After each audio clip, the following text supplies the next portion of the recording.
उदयपुर शहर विधानसभा के लिए कांग्रेस के राष्ट्रीय प्रवक्ता गौरव वल्लभ ने आज उदयपुर से नामांकन दाखिल कर दिया।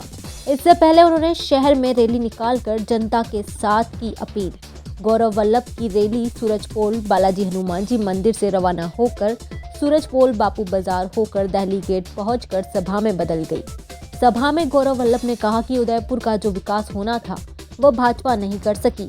उन्होंने कहा कि गौरव वल्लभ के जीतने के बाद जैसे ही नगर निगम के चुनाव होंगे तो उदयपुर के नगर निगम में मेयर और डिप्टी मेयर कांग्रेस के होंगे। वल्लभ ने कहा कि उदयपुर के विकास और शहर की सूरत बदलने के लिए मैं वादा नहीं काम करके दिखाऊंगा। वे बोले कि हर काम की सीमा और तारीख तय होगी कि कब शुरू होगा कब खत्म होगा।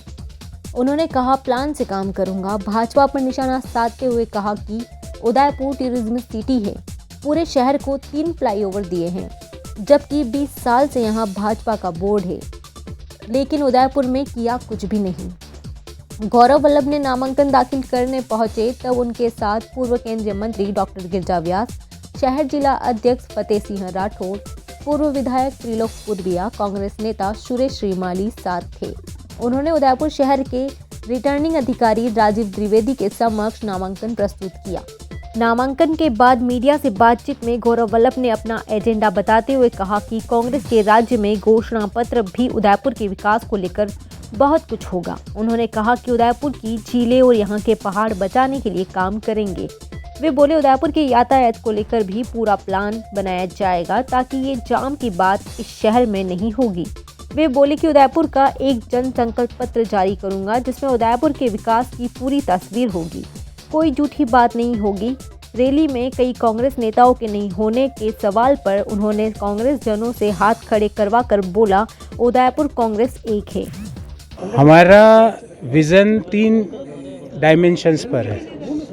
पहला है टूरिज़्म इंडस्ट्री का फुटफॉल हम डबल कैसे करें, और टूरिज़्म इंडस्ट्री की जब हम बात करते हैं तो सस्टेनेबल टूरिज़्म जो हेरिटेज टूरिज़्म के लिए आए, जो एडवेंचरस टूरिज़्म के लिए आए, जो डिवोशनल टूरिज़्म के लिए आए, जो मेडिकल टूरिज़्म है, क्योंकि टूरिज़्म इंडस्ट्री में एम्प्लॉयमेंट क्रिएट करने की अपार संभावना है। ना केवल शहर के लिए, पूरे मेवाड़ क्षेत्र को टूरिज़्म इंडस्ट्री रोज़गार दे सकता है।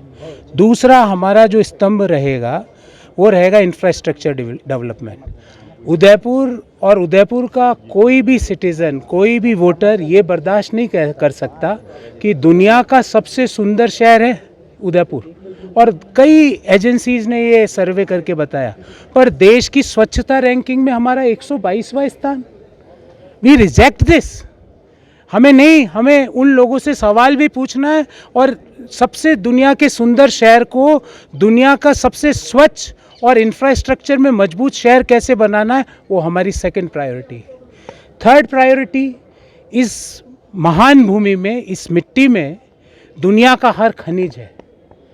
पिछले 20 साल के कुशासन से कौन सा यहाँ पे नया मिनरल की खोज हुई?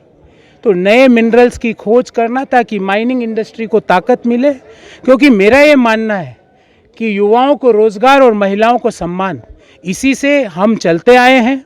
देश की आज़ादी के बाद पंडित नेहरू, इंदिरा गांधी, राजीव गांधी जी, पीवी नरसिम्हा राव साहब, मनमोहन सिंह जी, सोनिया गांधी, सब ने एक ही चीज़ पे फोकस किया कि किस तरह देश के डेवलपमेंट का फ़ायदा प्रत्येक व्यक्ति को मिले।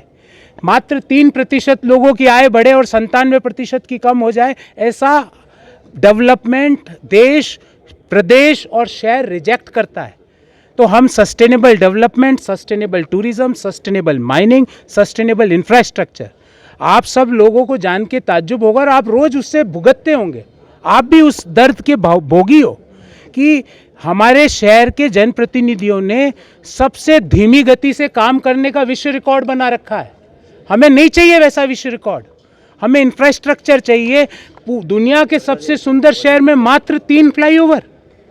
एक जगह से सुखाड़िया सर्किल से अगर मुझे हिरनमगरी जाना हो शनिवार को तो 1 घंटे का समय। I reject this idea. Udaipur का हर युवा इसको रिजेक्ट करता है, उदयपुर का हर सिटीजन इसको रिजेक्ट करता है। So infrastructure, tourism and mining industry, these are 3 priorities. इन तीनों प्रायोरिटी पे पूरे 6 लाख उदयपुर वासियों के साथ मिलकर हम एक नया विजन देंगे, एक वर्ल्ड क्लास शहर जो दुनिया का सबसे सुंदर शहर है, उसको दुनिया का सबसे ज़्यादा टूरिस्ट फुटफॉल वाला शहर बनाएंगे। सर महामहिम को बुलाना नहीं है, परिवार को एक्सेप्ट करने में टाइम लगा, आप कैसे मनाएंगे परिवार को? आपने शायद हमारी जो नामांकन की रैली नहीं देखी, अगर आप वो देख लेते, मुझे वहाँ से बालाजी के मंदिर से यहाँ तक आने में लगभग 2-2.5-3 घंटे का समय लगा, जबकि हमने पूरी तेज़ी से आगे बढ़ने की, चलने की कोशिश की। फिर भी क्योंकि हर 2 कदम पर जो मार्केट एसोसिएशन वाले हैं, दुकान वाले हैं, जो यहाँ के गणमान्य लोग हैं, मैंने नहीं बुलाया। ये कोई वैसे लोग नहीं है जो फ़ोन कर कर के बुलाए गए, ये स्वेच्छा से आए हैं, क्योंकि इनके मन में एक ही प्रण है कि world class most beautiful city in the world deserves most beautiful infrastructure in the world. दुनिया के सबसे सुंदर शहर को दुनिया का सबसे बड़ा और बढ़िया इंफ्रास्ट्रक्चर चाहिए।